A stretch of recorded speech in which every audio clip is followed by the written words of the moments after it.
हम अपनी दिनचर्या में बहुत से ऐसे विषय होते हैं जिस पर बातचीत करते हैं या फिर हम कहेंगे कि हमारी दिनचर्या का वो हिस्सा होते हैं। उनमें कुछ विषय ऐसे होते हैं जिसके विषय में हम हर दिन चर्चा करते हैं और ज़्यादातर वो विषय हमारी सेहत से संबंधित होते हैं। तो आज ना सिर्फ चर्चा करेंगे बल्कि एक कदम आगे बढ़ाएंगे इलाज की तरफ, एक कदम आगे बढ़ाएंगे प्रिकॉशन की तरफ और एक कदम आगे बढ़ाएंगे ताकि आप भी अपने सवालों के जवाब इस कार्यक्रम से पा सकें। नमस्कार, मैं निधि हूं आपके साथ और आज के सेहत से संबंधित कार्यक्रम में हमारे साथ हैं बड़े सीनियर डॉक्टर हैं, additional professor doctor Basant Kumar हैं, कार्डियोलॉजिस्ट हैं, department of cardiology PGI Chandigarh से हमारे साथ। नमस्कार डॉक्टर, आज के इस कार्यक्रम आज के इस हेल्थ शो में मुझे बुलाने के लिए आप सबको बहुत बहुत धन्यवाद। सर, हम तो सूत्रधार हैं और आप वो हैं जो कि जितने भी हमारे दर्शक हैं उनकी समस्याओं का समाधान देने वाले हैं जो कि हमारे हृदय से रिलेटेड हैं, क्योंकि हार्ट से रिलेटेड जो प्रॉब्लम्स हैं वो लगातार आज की दिनचर्या में हम बहुत से ऐसे केसेस देखते हैं जिसमें छोटे बच्चों से लेकर बड़ों तक, क्योंकि ऐसा लगता है कि हार्ट से संबंधित जो समस्याएं हैं उसका भी कोई एज लिमिट नहीं रह गया, जिसके विषय में हम बात करेंगे। आप भी अपने सवाल हमसे पूछ सकते हैं। दर्शकों को हम न्योता देते हैं 0172269037 ये हमारा नंबर है और स्क्रीन पर हम ये नंबर फ्लैश भी कर रहे हैं। आप इस नंबर पर कॉल करें ताकि इस कार्यक्रम में डॉक्टर बसंत से आप भी अपने सवाल पूछ सकें जो कि हृदय से जुड़े हुए हैं। डॉक्टर, शुरुआत मैं अपने ही सवालों से करती हूँ, क्योंकि जब भी हृदय रोग की बात आती है तो हमारे दिल की जो धड़कनें हैं वो बढ़ जाती हैं और ऐसा लगता है कि कुछ ऐसा है जिसका हमें समाधान जल्दी मिल सके, लेकिन जब प्रॉब्लम शुरू हो गई है तो समाधान तक का इंतजार करना पड़ता है। तो शुरुआत में मैं आपसे पूछना चाहूंगी कि हृदय रोग क्या होता है, इसके प्रकार क्या है? बहुत बेसिक क्वेश्चन है, बेसिक है ना? से शुरू करते हैं। सभी को जाननी चाहिए। आपको पता है कि हृदय हमारा जो हार्ट जिसको बोलते हैं एक मैकेनिकल पंप है जी, और ये ब्लड को हमारे सभी जो वाइटल्स ऑर्गन्स हैं और भी ऑर्गन्स हैं सबको वो पंप करके पहुंचाता है। वाइटल इसलिए है कि इसके बिना सर्वाइवल नहीं हो सकता और ये हर मिनट ऑलमोस्ट है ना एक 72 beats per minute it can range, मतलब वेरी कर सकता है 60 से लेकर 100 नॉर्मल वो बीट्स पर मिनट आपका पंप करता है ब्लड। और अगर इसको मल्टीप्लाई करें तो आपको आश्चर्य होगा कि हमारा हार्ट एक दिन में करीबन 1 लाख बार पंप करता है ब्लड को। एक दिन सरवाइव करने के लिए उसको 1 लाख बार कम करता है। हाँ, तो इतना ज़्यादा मेहनत कर रहा है हार्ट, तो उसकी देखभाल, उसकी सेहत का भी ध्यान है ना करना ज़रूरी है। और हार्ट की जो बीमारी होती है, जो आपने ठीक फरमाया कि ये बच्चों में भी हो सकती है, इवन द जो न्यूबॉर्न है उसमें भी होती है और ये जन्मजात मतलब यूट्रो में भी जो गर्भ में होते हैं बच्चे उसमें भी हो सकती है और किसी एज में भी हो जाती है, लेकिन वो अलग अलग तरह के होते हैं। तो हार्ट के जैसे कुछ जो बीमारियां होती हैं वो हार्ट के वाल्व पर को अफेक्ट करता है, उसको हम लोग बोलते हैं वाल्वुलर हार्ट डिजीज। उसमें एक कॉमन है रोमैटिक हार्ट डिजीज जो यूजुअली हमारे यहाँ एंडेमिक है। दूसरा है जो हार्ट की जो सप्लाई करने वाली आर्टरी होती है उसको हम लोग कोरोनरी आर्टरी बोलते हैं। तो एक हुआ उसको सीएडी या कोरोनरी आर्टरी डिजीज बोलते हैं। इसके अलावा हार्ट के जो मसल्स होते हैं उसकी भी बीमारियां हो सकती है, उसको हम लोग बोलते हैं कार्डियोमायोपैथी। उसमें अलग तरह प्रकार होते हैं, जैसे कि हम डायलेटेड हो गया या उसको हाइपरट्रॉफिक कार्डियोमायोपैथी या रेस्ट्रिक्टिव कार्डियोमायोपैथी बोलते हैं मेडिकल टर्म में।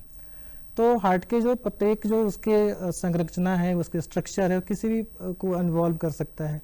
कभी कभी उसके इलेक्ट्रिकल जो बनावट है हार्ट की जो स्ट्रक्चर उसको भी इन्वॉल्व करता है, तो उसमें भी हम लोग एरिथमिया बोलते हैं। जैसे आपने बताया हार्ट के कितने प्रकार हो सकते हैं बीमारियों का, तो मूलतः यह है कि उसके कोरोनरी आर्टरी डिजीज, वाल्व की इन्फॉल्किया, वल्वुलर हार्ट डिजीज है ना, और कुछ कंजेनाइटल हार्ट डिजीज होते हैं जो जन्म से ही बच्चों में हो सकते हैं जी होते हैं। आज के इस कार्यक्रम में हम हृदय से रिलेटेड यानी कि आपके हार्ट से रिलेटेड जो भी कोई समस्या है, कोई प्रश्न है, अगर आप वो पूछना चाहते हैं तो उसके लिए 0172269037 इस नंबर पर कॉल कर सकते हैं।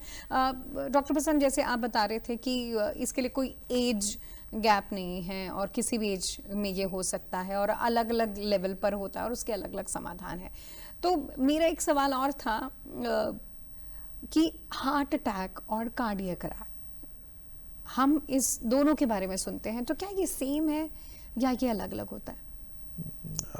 आपने जो क्वेश्चन पूछा ये बहुत रेलेवेंट है। रेलेवेंट इस मायने में है कि जनरल जो आम पब्लिक है, आम जनता, उसको तो जानना भी चाहिए। कभी कभी जो मतलब जानकार लोग हैं, एजुकेटेड लोग, इसको भी सेम ही समझते हैं, लेकिन मेडिकली ये दोनों डिफरेंट है। अच्छा। एक है जिसको आप हार्ट अटैक बोलते हैं, उसको हम लोग मेडिकल टर्म में मायोकार्डियल इन्फार्क्शन बोलते हैं। दूसरा जो आपने बताया कार्डियक अरेस्ट, और एक तीसरा वर्ड है सडन कार्डियक डेथ। ओके, है ना। तो और एक और वर्ड को उसमें जोड़ लेते हैं हम, उसको बोलते हैं heart failure. Heart failure, yes. ये चार words, cardiac arrest and heart sudden cardiac death, almost एक ही स्पेक्ट्रम का है, लेकिन हार्ट फेलियर बिल्कुल अलग है। कार्डियक जो बोलते हैं ना कि अटैक या हार्ट अटैक या मायोकार्डियल इन्फ्रैक्शन, वो अलग है। अब हम पहले थोड़ी सी बता देते हैं कि what is the cardiac attack, जिसको हार्ट अटैक बोल रहे हैं। मेडिकल टर्म में जैसा मैंने पहले ही बताया, इसको मायोकार्डियल इन्फ्रैक्शन बोलते हैं। हार्ट की हमारी सप्लाई करने वाली 3 नाड़ियाँ होती हैं, आर्टरी जिसको हम लोग बोलते हैं। राइट साइड में एक, जिसको राइट कोरोनरी आर्टरी बोलते हैं। लेफ्ट साइड में 2 होती है। अगर किसी भी कारण से हार्ट के अंदर या क्लॉट बन जाए, या पहले से कुछ एथरोमेटस प्लाक बोलते हैं, वो रप्चर हो जाए, तो अचानक अगर ब्लड सप्लाई उस एरिया की बंद हो जाती है, तो उस पार्ट का जो हार्ट फंक्शन कर रहा है वो फंक्शन कम हो जाते हैं जी। तो उसकी सप्लाई कम हो जाती है, उसको बोलते हैं हार्ट अटैक। उसको बोलते हैं हार्ट अटैक। हार्ट अटैक का मतलब हुआ कि एक नाड़ी, कोई भी नाड़ी, कोई भी आर्टरी अचानक बंद हो जाए, अचानक बंद, है ना। ये एक मेडिकल इमरजेंसी है। कार्डियक अरेस्ट क्या है? ये basically this is electrical problem of heart. इसमें आपकी हार्ट की धड़कन इतनी ज़्यादा हो जाती है कि ये इसकी जो पंपिंग कैपेसिटी इनफेक्टिव हो जाता है, ये ब्लड ही पंप नहीं कर पा रहा है। ओके, है ना। तो उसमें जो मेडिकल टर्म यूज होता है उसको बोलते हैं वेंट्रिकुलर फिब्रिलेशन। हार्ट इतनी ज़्यादा गति से तेज करती है कि ये पंप ही नहीं कर पा रहे हैं ब्लड। या दूसरा और कंडीशन पल्सलेस वेंट्रिकुलर टैकीकार्डिया, या हार्ट की जो रिदम है, जो धड़कन है, इतनी कम हो जाए कि ये भी आपकी पंप ना कर पाए। तो इस सब को हम लोग बोलते हैं कार्डियक अरेस्ट। तो ये होने के जो सिम्टम्स हैं ये भी अलग अलग दिखाई देते होंगे। अगर कार्डियक अरेस्ट को सही समय पर अगर इंटरवीन न किया जाए तो उसको बोलते हैं सडन कार्डियक डेथ। डेथ, है ना, वो ऑलमोस्ट हो ही सकता है अगर आप उसको इंटरवीन ना करें। तो इंटरवीन करने का भी टाइम लिमिट है। अगर ज़्यादा टाइम अगर कार्डियक अरेस्ट हुआ तो उसी समय उसको इंटरवीन करने होते हैं।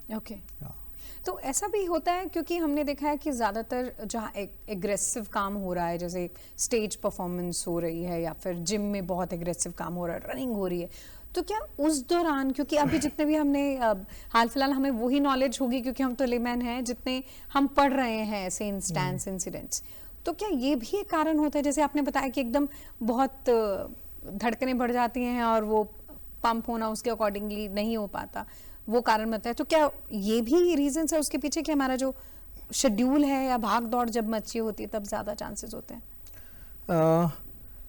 रेलेवेंट क्वेश्चन इसलिए है कि आजकल मीडिया में खासकर, है ना, सेलिब्रिटीज़, कुछ सेलिब्रिटीज़ एक्सरसाइज करते समय या जिम करते समय, और कुछ एथलीट्स, है ना, फुटबॉल के ग्राउंड पे सडन कार्डियक डेथ हुआ है और यंग एज थे। बिल्कुल बिल्कुल। तो लोगों के मन में, जहन में ये बात आती है ऐसा क्यों हुआ। ऐसे वीडियो सर्कुलेट होते हैं तो हमारे लिए बहुत बड़ा कंसर्न बन जाता है।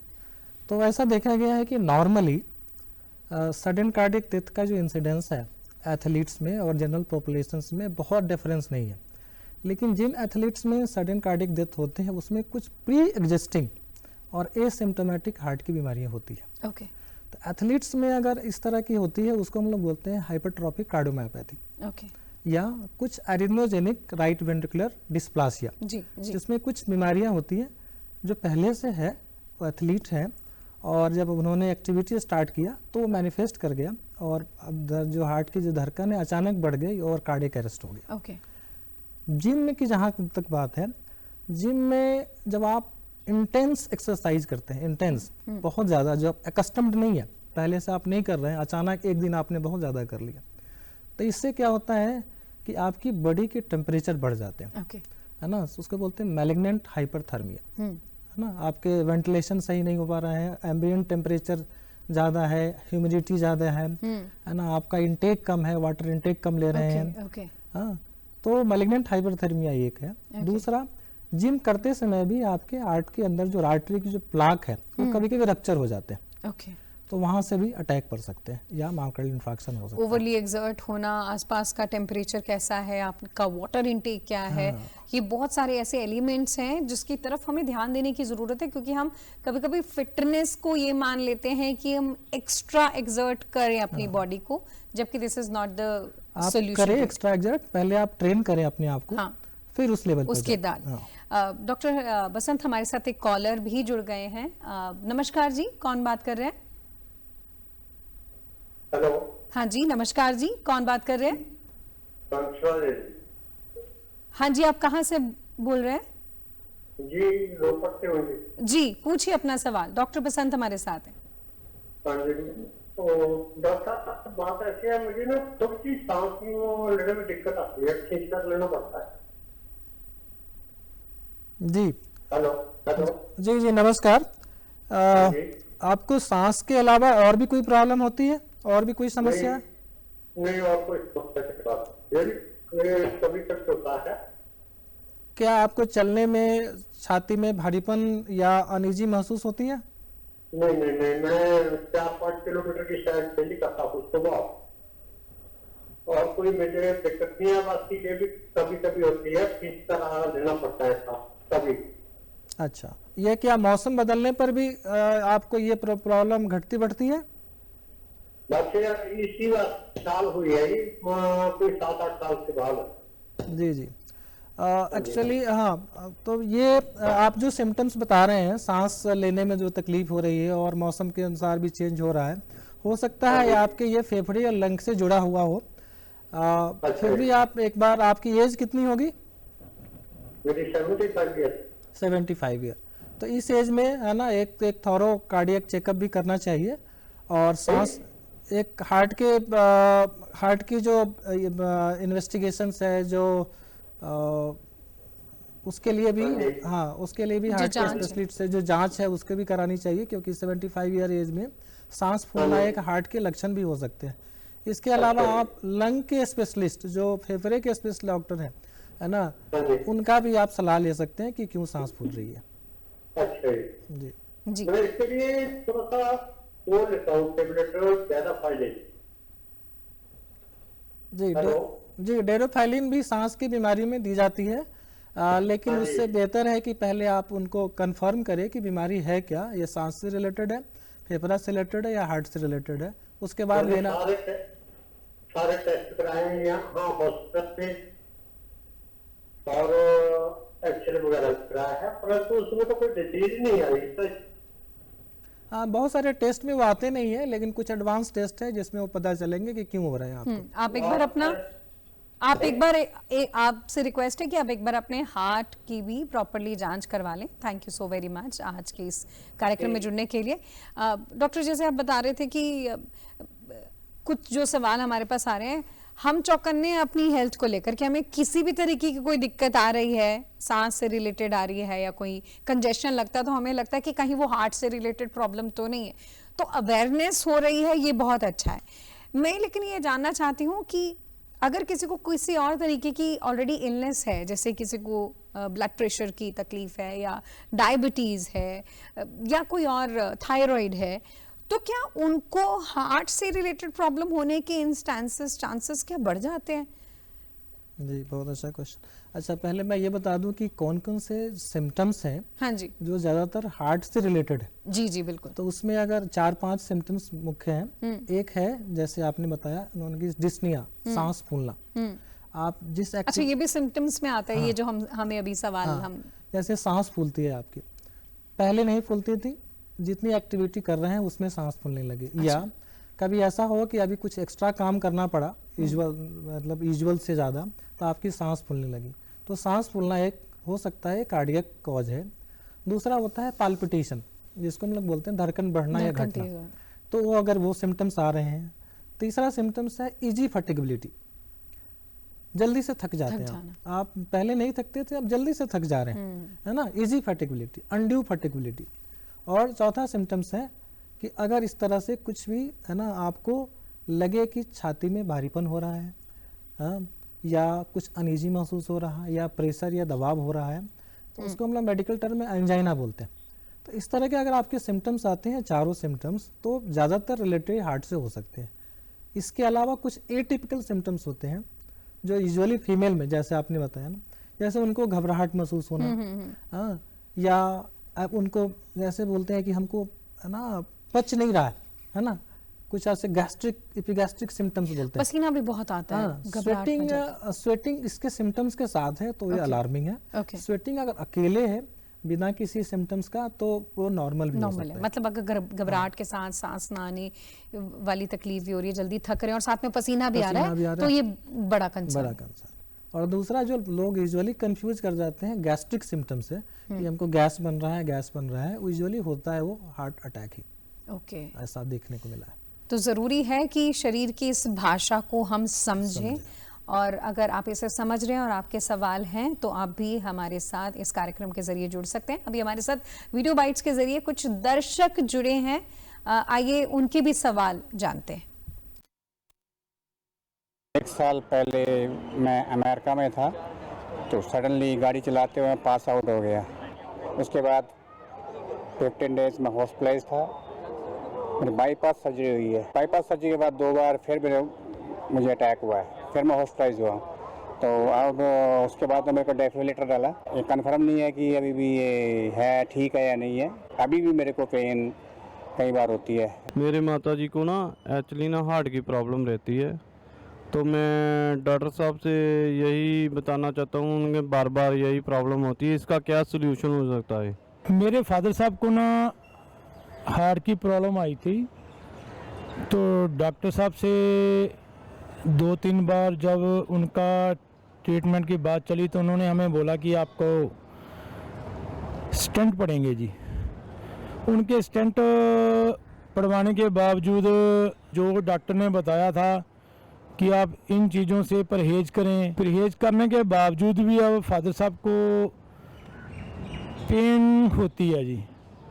अब दोबारा ट्रीटमेंट चला, 2 बार टेस्ट वगैरह हुए हैं, तो कह रहे हैं जी नहीं, टेस्ट आपको फिर दोबारा सर्जरी करानी पड़ेगी। इतना परहेज़ करने के बावजूद भी फिर भी इस चीज़ की प्रॉब्लम आ रही है, तो क्यों आ रही है?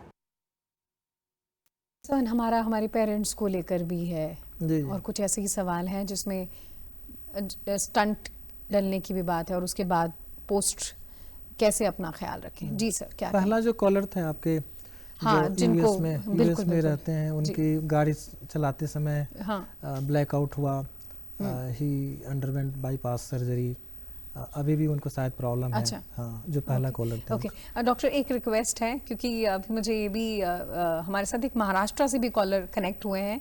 ये जवाब हम आपसे बिल्कुल चाहेंगे, क्योंकि इंतजार इनको भी होगा आपके लिए, बट महाराष्ट्र से हमारे साथ एक कनेक्ट हुए हैं जो कि काफी वक्त से जुड़ना चाह रहे हैं। जी नमस्कार।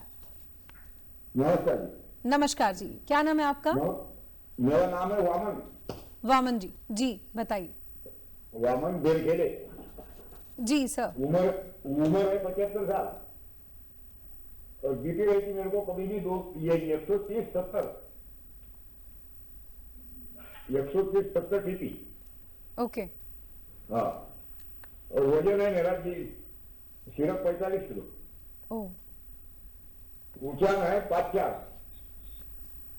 जी। सर पतला हुआ, और बीमारी मेरे को मेरी 75 साल की उम्र है। 4 साल से मेरे को अस्थमा है जी। 4 साल हो गए दवा लेते लेते परेशान हो गए। अस्थमा नहीं बैठा तो जी। बोलो। तकलीफ क्या आप फेस कर रहे हैं हार्ट से रिलेटेड? तकलीफ तो मेरे को दमा चलते समय मेरे को दम भरता, दम भरता है, वही जिस जी जी बोलते उसको अस्थमा। जी जी डॉक्टर साहब, आपका सवाल सुन चुके हैं और अभी आपको जवाब भी मिलेगा। जी डॉक्टर बसंत। वामन कब आएंगे? जी नमस्ते। हाँ नमस्कार। नमस्कार जी, नमस्कार जी आपने एक तो 4 साल से आपको सांस की बीमारी आ रही है, चलते समय बढ़ जा रही है, और आप बता रहे हैं कि अस्थमा भी हो सकता है। 75 साल की उम्र है, दमा है मेरे को, दमा। वेट बहुत कम है, 45 केजी 45 बताया। केजी है ना। तो एक तो अंडर वेट है ये। दूसरी चीज 75 साल की उम्र में है ना कोरोनरी आर्टरी डिजीज, हार्ट के संबंधी या वल्वुलर हार्ट डिजीज, वाल में भी प्रॉब्लम हो सकता है। तो ये हार्ट के कारण भी हो सकता है आपका तो मेरा खराब है ना, सांस की बीमारी बोलते हैं डॉक्टर, बीपी बोलते हैं, बीपी। बीपी तो आप ठीक बता रहे हैं, एक रीडिंग जो आपने बताया, लेकिन मेरे को कभी भी आती है 130 -70। जी जी जी ठीक है। 130 70।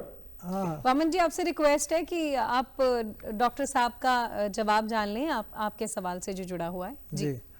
तो सांस की बीमारी आपको जो है ना, उसके 2 कारण मुझे लग रहे हैं। एक तो आप जो अस्थमा बता रहे हैं, हो सकता है वो भी साथ में हो, लेकिन इसमें बीमारी है बहुत। लेकिन इसमें 75 साल की उम्र में है ना हार्ट की भी जो बीमारियां हैं जिसमें सांस फूलती है, वो भी उसको भी रूल आउट करना चाहिए, उसको भी थॉरो इन्वेस्टिगेशन करानी चाहिए। जी वामन जी, आज के इस प्रोग्राम में हमने इस सवाल और इसके ऊपर चर्चा कर रहे हैं। इनफैक्ट हमें डॉक्टर बसंत ने बताया कि अगर आपको सांस लेने में तकलीफ हो रही है और साथ में पसीना भी आ रहा है, घबराहट भी हो रही है, आपको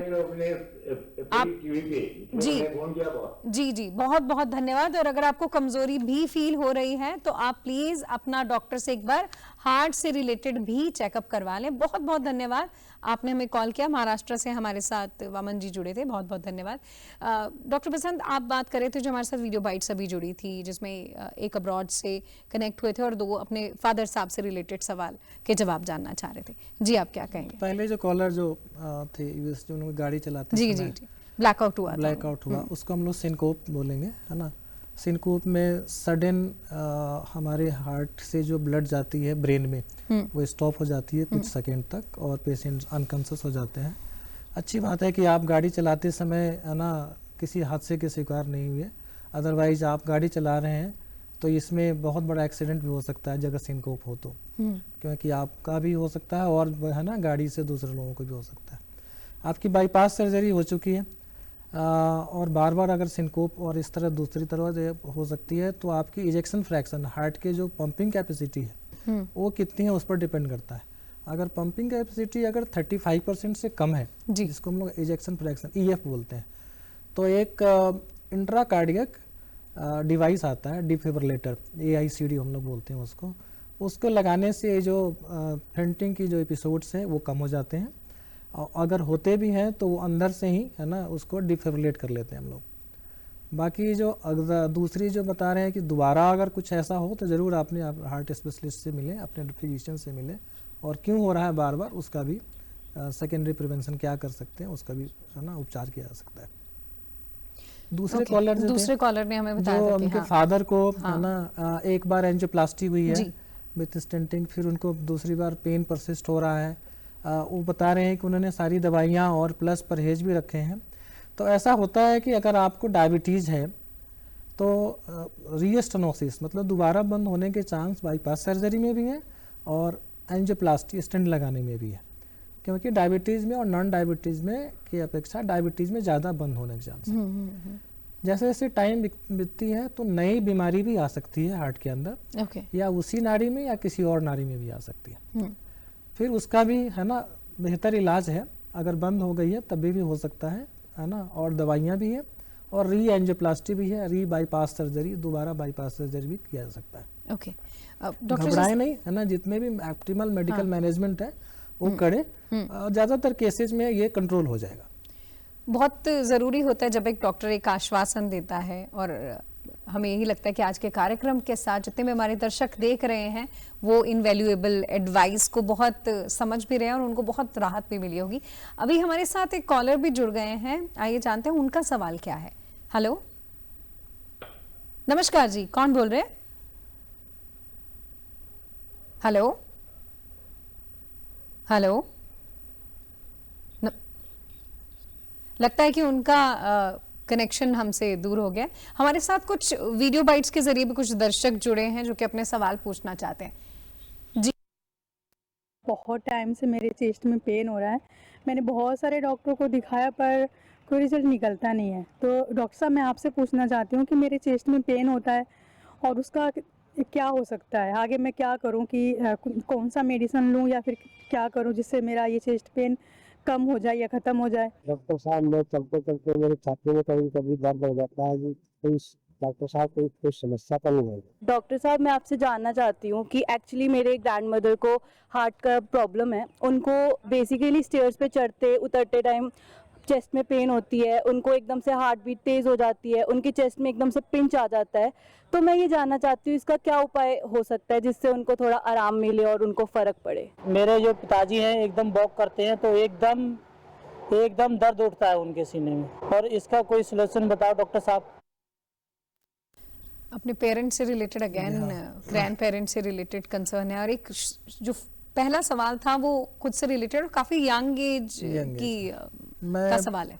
पहले है ना 3 जो सवाल थे, 3 सवालों का है ना ऑलमोस्ट सिमिलर, वॉक करते हुए जो पिंच होता सिमिलर है जवाब है। एक तो एक अराउंड 60 इयर्स की एज होंगे है ना, उनको वॉक करते समय पेन हो रहा था। तो उनकी जिन ग्रैंड मदर थी उनको स्टेयर समय चढ़ते समय डिस्कम्फर्ट महसूस हो रहा था, और तीसरे का भी पेन के साथ हो रहा था। तो ये सारे जो आप बताए हैं सिम्टम्स, ये हार्ट से रिलेटेड है। हो सकता है कोरोनरी आर्टरी डिजीज, जिसको हम लोग सीएडी बोलते हैं, हार्ट के किसी नारी में ब्लॉकेज हो सकती है। इसका बिल्कुल समाधान है इन्वेस्टिगेशन से, है ना। पहले हम लोग देखते हैं कि ब्लॉकेज है या नहीं, अगर है तो दवाइयाँ भी हैं उसकी, और उसके जो फर्दर इंटरवेंशन या बाईपास सर्जरी, इसका इलाज संभव है।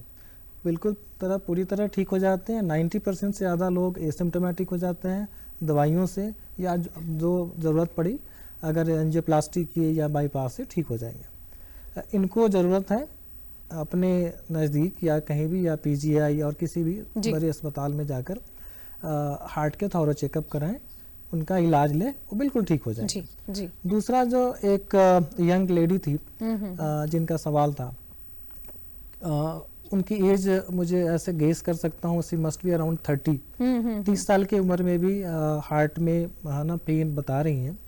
तो यूजुअली फीमेल में 40 से नीचे कार्डियक जो डिजीज होते हैं, कोरोनरी आर्टरी डिजीज, थोड़ा कम होते हैं मेल से। मेल में ज़्यादा होता है, बट जैसे जैसे एज बढ़ती है मेनोपॉज के बाद ऑलमोस्ट बराबर हो जाते हैं, उसके बाद ज़्यादा भी हो सकते हैं फीमेल। तो लेकिन मेल में हमेशा कोरोनरी आर्टरी डिजीज ज़्यादा होता है फीमेल के कंपैरिजन, बट फीमेल थोड़ा प्रोटेक्टेड रहती है प्री मेनोपॉजल एज में, है ना। तो यंग लेडी है, कार्डियक कॉज भी रूल आउट करना चाहिए कि क्यों उनको पेन हो रहा है, और नॉन कार्डियक कॉज भी पेन के हैं, जिसमें मस्कुलोस्केलेटल भी हो सकते हैं, कभी कभी प्लूरेटिक चेस्ट पेन होते हैं, कभी कभी कुछ बोन्स मसल्स, इन्फ्लामेशंस, लोकल टिश्यूज में कुछ इन्फेक्शंस, है ना। तो इस तरह से पेन होते हैं, बट ये सब सारी पेन आप एक बार अच्छे से जांच कराएं, है ना, तो ये संभव है कि किस तरह का पेन है, और कार्डियक कॉज रूल आउट हो जाता है। जी डॉक्टर इसमें भी घबराने की कोई बात नहीं। जैसे हमने देखा कि यंग एज से लेकर अलग अलग एज ग्रुप हैं जो कि इस हार्ट से रिलेटेड कंसर्न से जूझ रहे हैं, और अच्छी बात यह है कि मुझे लगता है कि एटलीस्ट वो कंसर्न है और वो सवाल के जवाब जानना चाहते हैं। तो इस सब में स्ट्रेस कितना बड़ा रोल प्ले करता है, क्योंकि पैरेलल हम कह ही नहीं सकते कि मुझे स्ट्रेस नहीं है। हर छोटी बात से लेकर बड़ी सारी चीज़ें मैनेज करने से लेकर, चाहे टेक्नोलॉजी की एडवांसमेंट बहुत सारी है हमारे पास, हर चीज़ हमें कॉल अवेलेबल है, रिमोट पे अवेलेबल है, हर चीज़ की फैसिलिटी है, but still we are under immense stress. तो उसको कितना बड़ा आप कल्प्रेट मानते हैं और कैसे निकले उससे बाहर? तो योग, प्राणायाम, एक्सरसाइज, क्या कुछ सोल्यूशन है? बहुत अनटच्ड है ना, और काफ़ी कम लोग बात करने वाले होते हैं स्ट्रेस पे, जबकि स्ट्रेस एक इम्पोर्टेंट हिस्सा है हमारे दिनचर्या का। कोई सुनने वाला नहीं होता हमें बहुत बार, तभी वो अंदर ही अंदर अगर रह आप जाता किसी को बोलेंगे कि आप स्ट्रेस में हैं तो इग्नोर कर देंगे, स्ट्रेस किसके पास नहीं है, ऐसे काम। तो हम लोग ऐसा देखने को मिला है कि कुछ रिस्क फैक्टर्स होते हैं कोरोनरी आर्टरी डिजीज के, मतलब हार्ट में ब्लॉकेज वाले डिजीज के। उसमें एक इम्पॉर्टेंट रिस्क फैक्टर है जिसको हम लोग हाइपरटेंशन, है ना, डायबिटीज मेलाइटिस, स्मोकिंग। स्मोकिंग में पैसिव और एक्टिव दोनों तरह के स्मोकिंग, आप साथ में रह रहे हैं, कोई स्मोक कर रहा है, तभी आपको उतना ही एक्सपोजर है।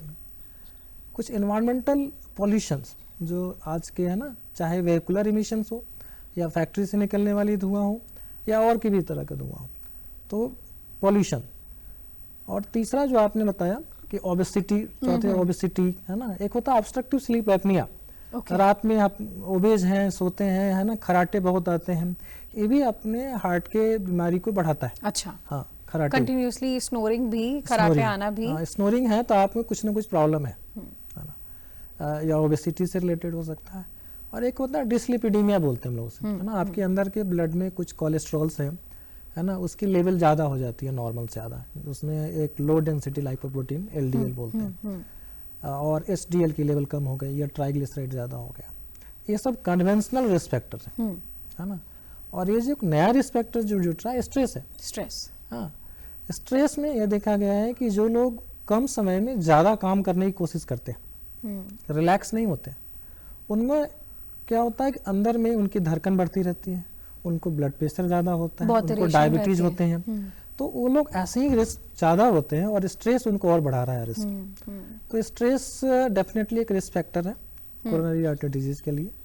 ऐसा देखा गया है कि जो टाइप A पर्सनालिटी है उसमें कोरोनरी इवेंट्स ज़्यादा हुए हैं, जी, स्ट्रोक ज़्यादा हुए हैं। तो आज के हमारे कार्यक्रम का प्रमुख जो एक थॉट भी है उसका यही है कि जितने भी एडवाइजर्स, जितने भी प्रिकॉशनरी मेजर्स आपके साथ डॉक्टर बसंत शेयर कर रहे हैं, बात कह रहे हैं, उसके बारे में हम समझें, अपनी ज़िंदगी में उसको अमल करें ताकि हम अपने शरीर की भाषा को समझें।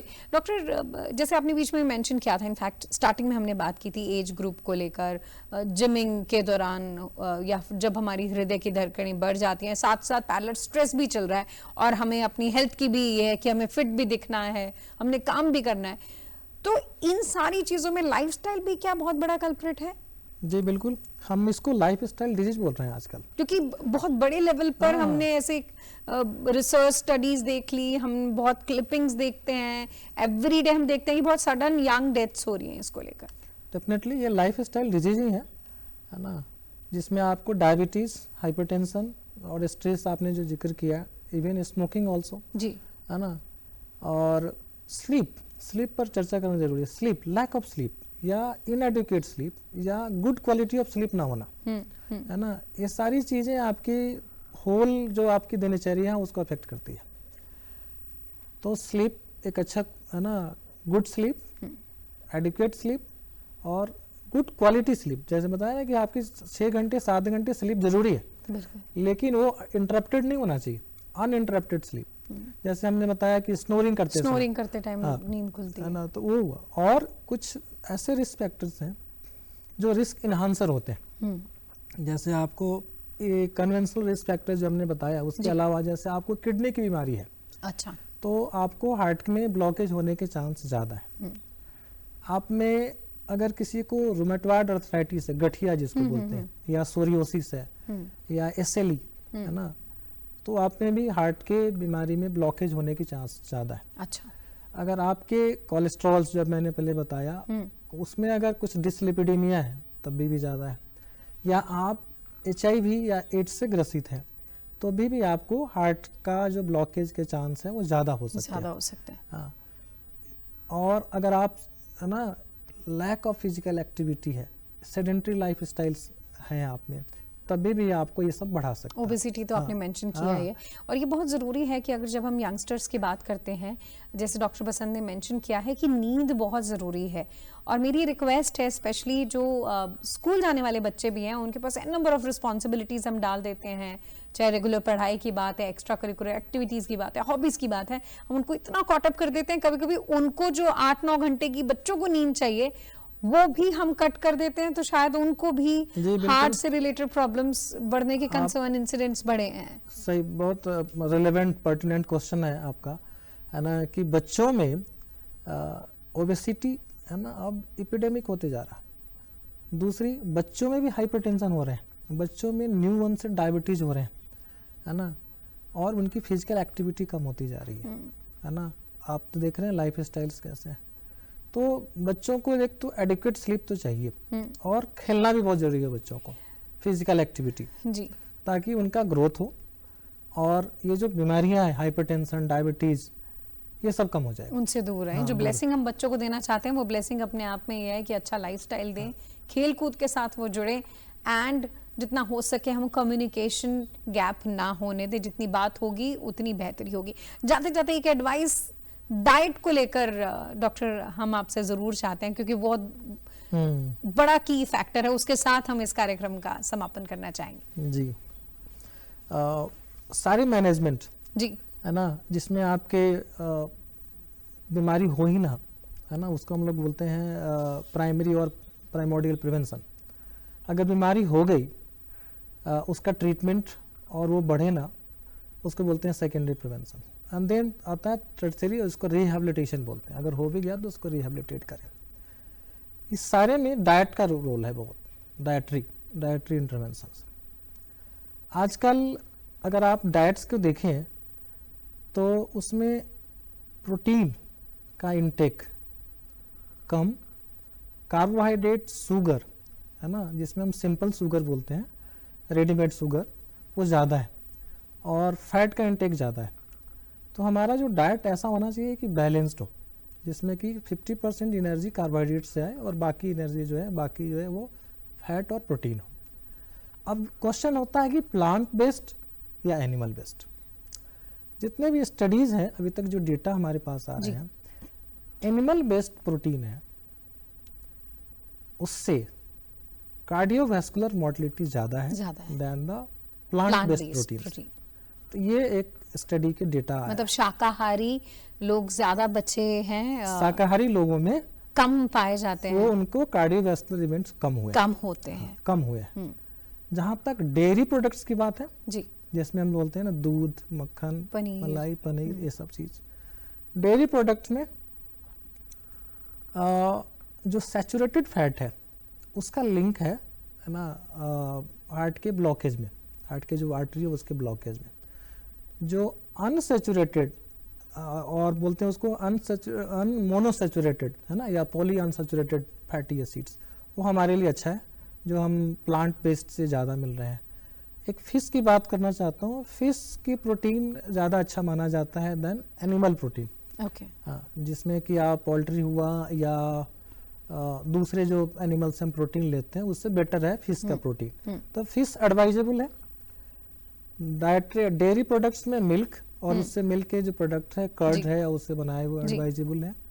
और डाइट में ये श्योर करें कि हम कम से कम 5 हरे रंग की सब्जियां खाएं, जरूर 5 रंग की, है ना, जिसमें अलग अलग कलर्स हो, और वो एक आदमी को अपने वजन के अनुसार कम से कम 200 ग्राम सब्जियां जरूर खानी चाहिए।